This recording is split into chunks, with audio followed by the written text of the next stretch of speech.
I'm your guy, Kenny B of E3, aka Kinetics, the guide to helping you be the hero of your story. Kiyosaki Lessons, Lesson 1. The rich don't work for money. The poor and middle class work for money while the rich have money work for them. Robert explains that his rich dad taught him it was easier to learn to work for money than to learn to have money work for you, trading their time for dollars and a JOB, which is an acronym for just over broke. Working the 40-40-40 plan, 40 hours a week, for 40 years, just to retire off 40% of what you actually need for retirement. 1974, when I came back from Vietnam, this is history, ERISA came out, and ERISA's Employee Retirement Income Security Act, today is known as the 401k. It's 401ks for these guys here, and IRAs for these guys. These are Roth IRAs. I'm not saying it's good or bad, but I don't touch them because I'm on this side here. I don't need to touch them.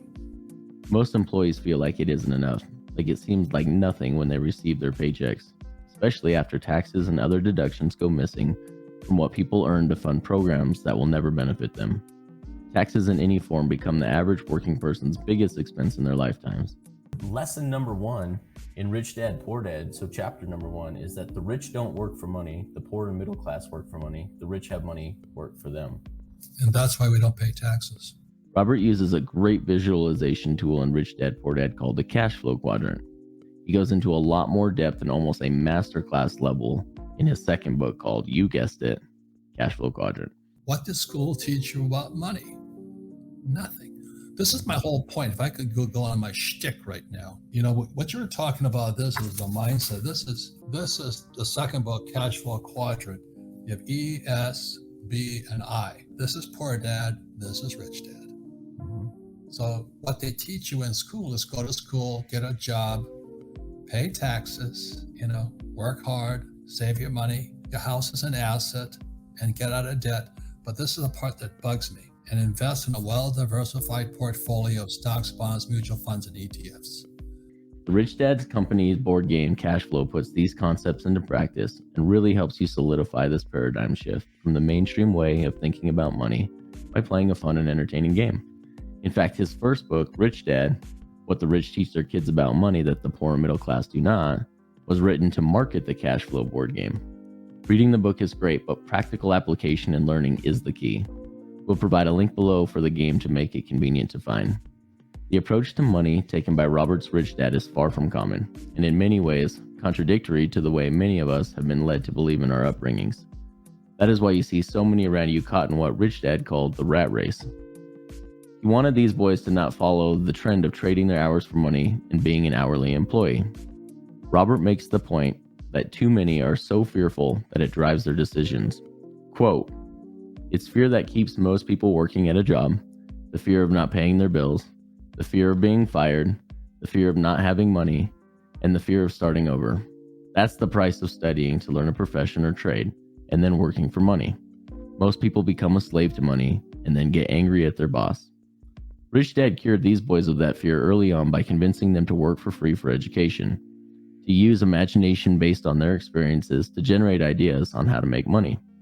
Robert still advocates these ideas and actions for people today.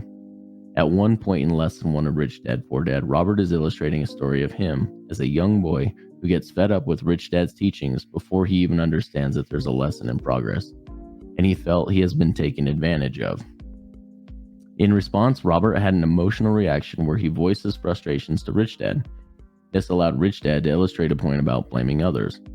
Side note, in a later updated supplemental portion study after Lesson 1 found in newer printed copies of Rich Dad, Poor Dad, Robert goes on to say that he has recognized more and more in his life that when people resort to emotional responses, their intelligence goes down.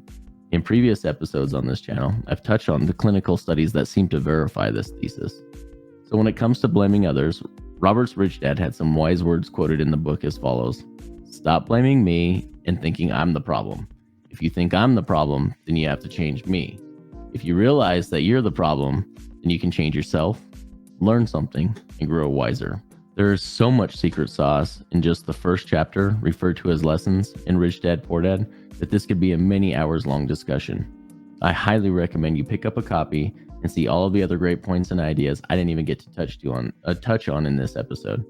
Every time I've read this book, I pick up on even more subtle and non-subtle cues, and I get just a little bit more out of it. This book is literally the book that changed my paradigm on money and led me down the rabbit hole of self-learning about money and systems to make money. I got one last thing to leave you with before we go that may just change your life.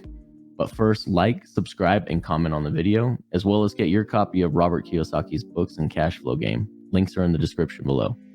Last thing I will leave you with is this final quote. A job is really a short-term solution to a long-term problem. So with that, guys, go use your imagination to figure out how to get paid while you sleep. Maybe we'll cover some ideas in some future episodes. God bless.